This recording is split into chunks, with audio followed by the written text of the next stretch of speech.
This afternoon, our speaker has made a communication that he said that came from ODM coalition, within me from the various committees that I sit.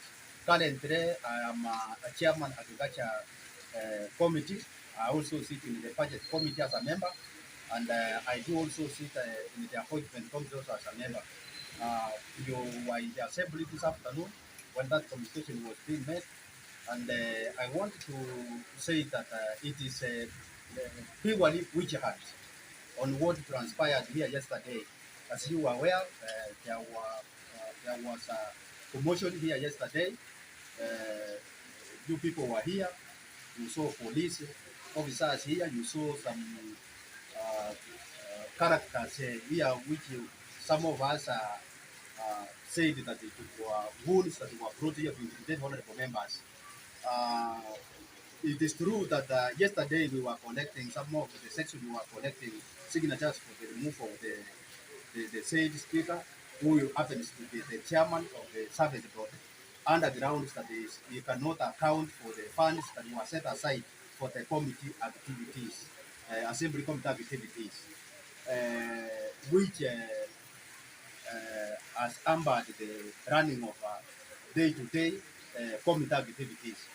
Like now, our staff has not been paid for 6 months pay allowances, and this act has really demoralized them. Now they are not giving a service as they ought to.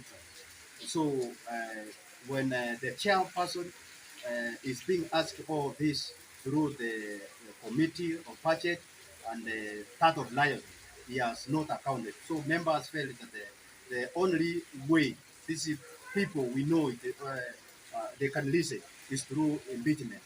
So that's why he has brought this communication that have been removed from the serving the various committees that I sit, and they said that it is the ODM coalition that sat and arrived at that decision.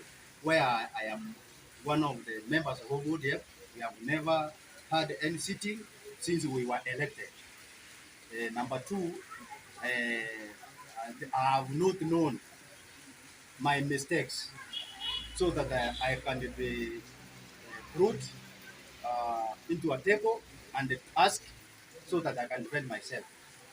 This is a big witch hunt, and it is meant to scare other honorable members. And this one, I wanted to tell my honorable members that they be firm in matters legislation. We know our mandate. One of the mandates that we are being given as honorable members in legislation, oversight, and representation.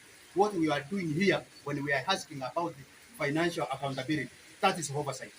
Now when we are being victimized because we ask what we are, when we are carrying our duties, that is intimidation. And I wanted to say that the date this is stopped so that we can be given ample time to serve our people. Currently, I'm going to court to challenge that decision. Thank you.